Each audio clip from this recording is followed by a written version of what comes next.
Hello folks, hope you're having just a great and safe day today. Today for Weird Tales Tuesday, I want to take a look at Clark Ashton Smith again.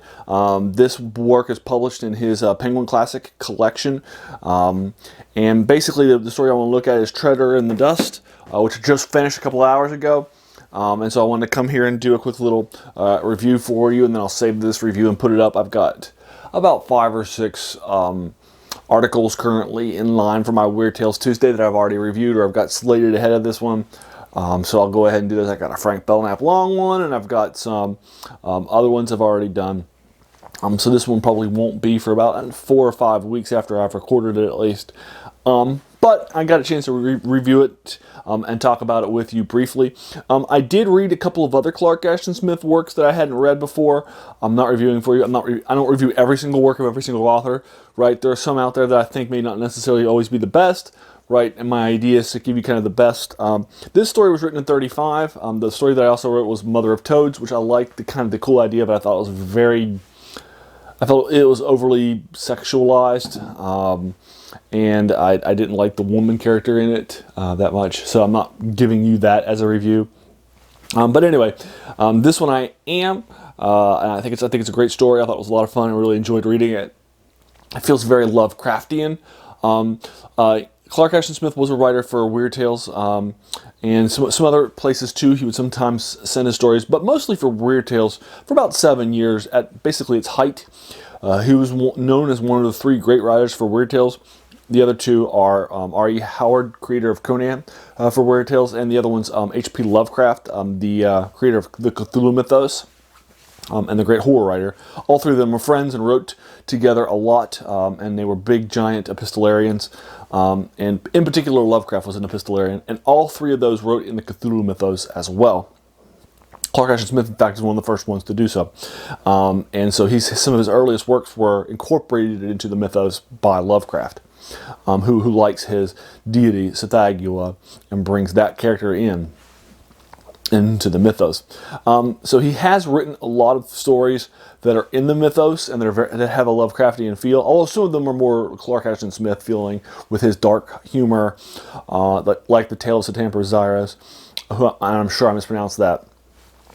Is one example of a dark humor, Lovecraftian feel. This one is not, even though that's typically something that he does. At nowhere point in time did I really get that sort of sense. It just feels more Lovecraftian. It just feels like a Lovecraftian horror story, except it has no elements of the Cthulhu mythos. But I enjoy that. I enjoy the fact that Clark Ashton Smith is clearly channeling Lovecraft, probably stronger than he would in a traditional mythos story, and yet at the same time it's not a mythos story, and I enjoy that quite a bit. Basically, it's 9 pages long in my collection. It took me probably less than half an hour to read the first time, and I just finished it for the first time. And in it, basically, we have an antiquarian who has this home of a number of sort of antiquarian stuff and so forth. He's about to set out on a journey because he has been hit with something particularly dark in one of his books that he came across. The book will be a key part of the description. And he is about to head out, but he's noticing that he's looking a little older than normal. He comes back after being away for a little bit, but not that long. And he's like, "Where's my servant at? Why is this place looking so old?" And so forth. And that's about halfway through the story, so I'll stop there with my synopsis. It is a typical traditional antiquarian horror story. Sorry. And an antiquarian, of course, is somebody who loves older works, older things, history, the arcane, chasing those things down. So he is somebody who enjoys that, but he's somebody who always thought that he would stay safe by not doing any of the dark sort of things that these books enjoy. He just enjoys the knowledge thereof. But he's an interesting character, as is his servant too, and the house and a lot of the things that are happening.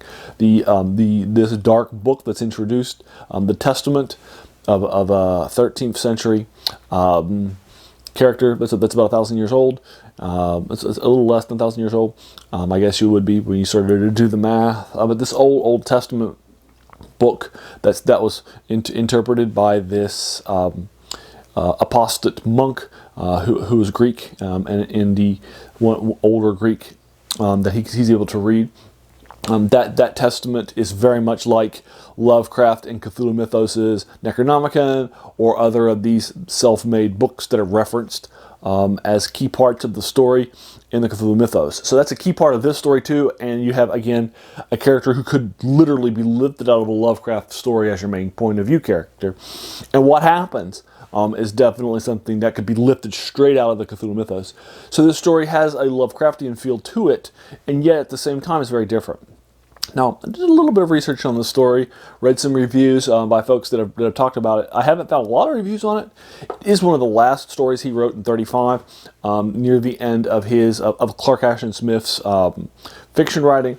He only wrote fiction for a short period of time in his life. He was mostly a poetry writer, wrote some prose poems, that sort of thing. He was a sculptor. He turned to writing prose for about in traditional stories, for about 7 years, from the late 20s to the mid 30s, mainly to support his family, who were going through some difficult situations. So he really did it for the money. During that time, he put out a prodigious amount of stories. I mean, it was just a gigantic, to use the Lovecraftian word, cyclopean, which does not mean one-eyed, but means gigantic. I'll use the Lovecraftian word.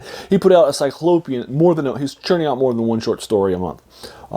So he was putting out a lot of short stories during that time period. And so there's a lot of work from him, even though he only wrote for about a 7-year period, his prose. So that's available for you if you're interested in reading more. I'll link you to this story. I'll try to find and see if it's online. Some of Clark Ashton Smith's works aren't. They're typically found in collections. If this is a collection too, I'll link you to the Penguin Classics. I know it's there, in case you're interested in checking it out. And let me know what you think about it. Did you agree or disagree with my thoughts? Have you read it? Have you heard about it? Did you check it out? What'd you think? I'm happy to talk with you about that more. If there's part of the latter half of the story you also want to talk about, I'm also happy to engage with that too. And then, hey, I just want if you enjoyed this video, please feel encouraged to hit that subscribe button. There's going to be so many more of these classics to follow of my reviews of fantasy, science fiction, and horror are my three main focuses, and this is definitely horror with a slight touch of fantasy. And hey, I just want to thank you for taking some time out of your day to watch this video. We all have so many things happening in our lives, so the fact that you spent this time with me, that's very humbling, and I appreciate that. So have a great day. Bye-bye.